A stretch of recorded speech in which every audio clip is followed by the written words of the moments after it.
Hey YouTube, Lawler here. As always, we've got some EU RLCS going down this weekend. Friday, top 16 fighting in a double elimination and trying to make it into the top 8. And inevitably, top 6, top 4, top 2, you know how it goes. We're going to be breaking down what went down in Swiss. How did the top 32 teams perform?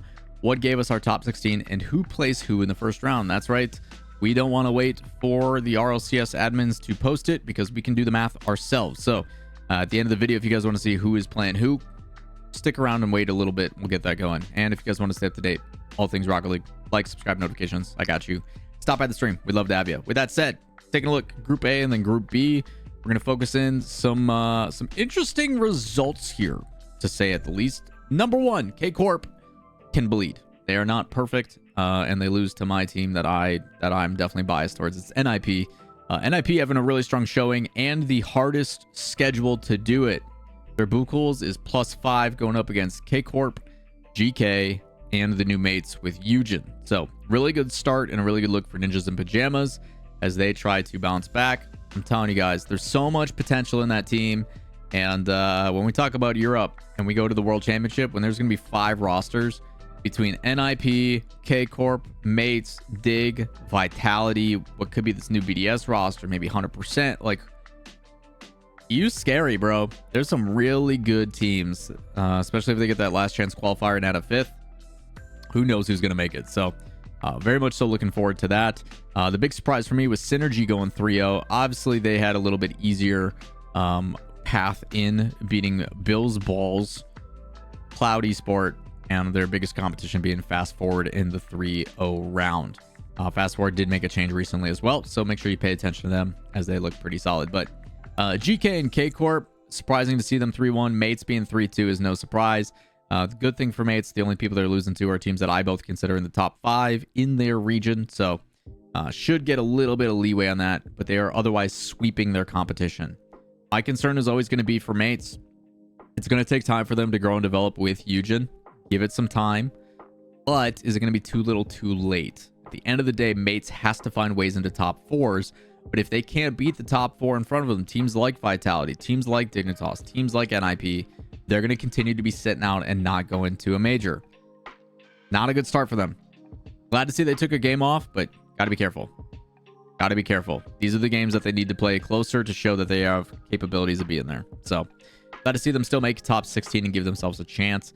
We do have Dopamine and Tokyo Tigers, Cash's new team, making it through. So good stuff there. Some things continue, though. Over on Dignitas, no changes with their roster, continuing to build on what they had. Congratulations to Yos and Mel. If you guys don't know Violent Panda, that boy has been fighting the US visa situation forever and is finally able to get through, and he is officially married now to his wife. So congratulations to Yos and Mel. Love them both. Both wonderful people. So that happened this weekend while I was at the draft. Very happy for them. Vitality right behind them, though. Pretty easy run for them. No real strong competition, I would say, outside of, ironically, 100%. Smokey Bacon is Matane and Smokes and those guys, as always. Big surprise over in Group B, I would say, is JJ Rocks. JJ Rocks is definitely some ups and downs at times, but they have proven they can be top 16 with the good old Spanish Bim Bam play style. BSK was the former No Mercy team getting picked up. Glad to see them go 3-1. Adam Unity barely making it through. And then the team that we talked about being that new version of EU Snowmen. All the young guns coming together with Nico, Juke, and Matzer.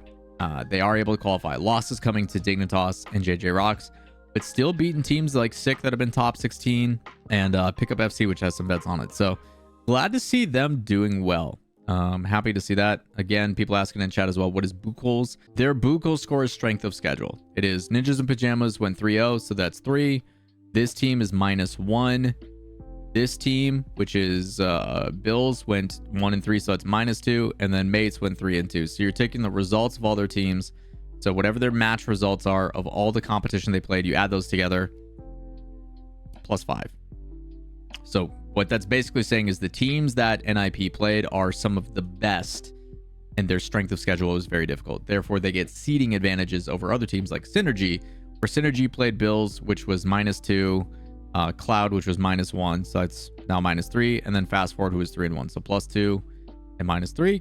gives them -1. Why would I make this 3-0 team higher than this team when this team played harder competition? Is basically how it works. So quick maths, everybody. Quick maths. Usually I recommend not doing maths as on-camera talent live because you usually mess it up. But we crushed it that time. Good to us. So out of all these, I would say things went as expected. I don't think there's any major upsets. Things went pretty straightforward outside of K Corp and IP. I think K Corp does tend to be a little bit slow at times until they get that wake up call game. And as soon as they got it, they went perfect. So I think for Dignitas, easier competition showing that they are a step ahead. 9-0, perfect for them. Same for Vitality. Obviously, the big conversation here is not necessarily the top 16, but it is actually what the competition is going to be in top 16.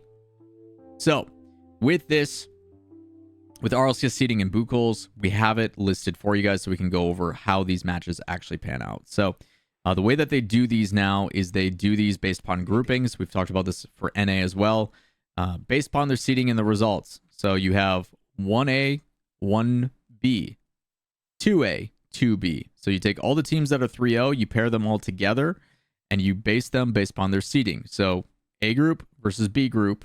These orders do not matter. It is based upon their grouping in the order that matters.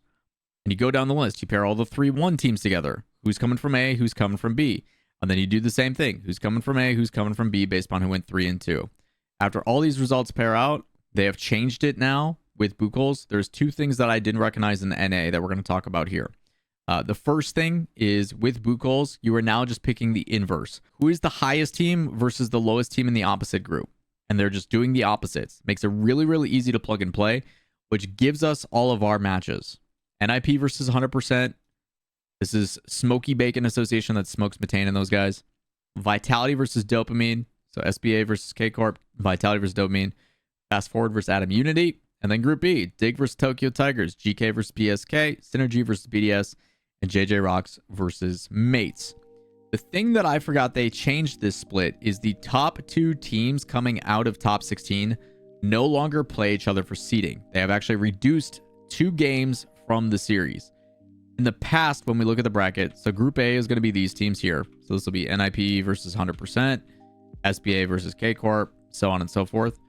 What used to happen, and we can probably pull up NA just as an example for this so you guys are more familiar with the visuals. So how you perform in Swiss is carrying even more weight. So like Energy had a lower boot goal score. That's why they're the low seed here. And Complexity went +2, which puts them as the high seed. So that's why Complexity actually gets the high seed here. And Energy has the low seed. So they got to play the number 1 team versus the number 2 team. A lot to take in, but they do get rid of that initial seeding match where they would take the 2 high teams to play each other. Pretty crazy stuff. If you guys would like a better explanation of that or a more simplistic explanation, I'll try to make it a little bit easier to understand with editing, but that is what our matchups are going to be. That's what we've got for Friday. If you guys want to see how the things are going to go out, we'll be doing watch parties and hanging out with you guys on the stream. Twitch.tv/Lawler. Come hang. Who has a higher seed? Synergy or Dig? Dig. Dig has a higher seed because they are the 3-0 on 1B versus 2A. So Dignitas, because they had a higher boot goal score. So NIP is 1, Dig is 2, Synergy is 3, Vitality is 4. Synergy and Vitality are technically tied, but you don't have to worry about that because they're on the opposite sides of the bracket. So shouldn't be an issue. Either way, any questions you guys have, let me know. Stop by the stream. Let me know in the comments down below. I'll try to do my best to answer some of them in the meantime. Otherwise, hit us up. Links, socials, Discord, everything down below. Documents and stuff like that are always public. Exclamation point RLCS rosters for y'all in chat. Otherwise, a link to this in the roster doc is in the description. But I'm out of here. Appreciate y'all. Peace.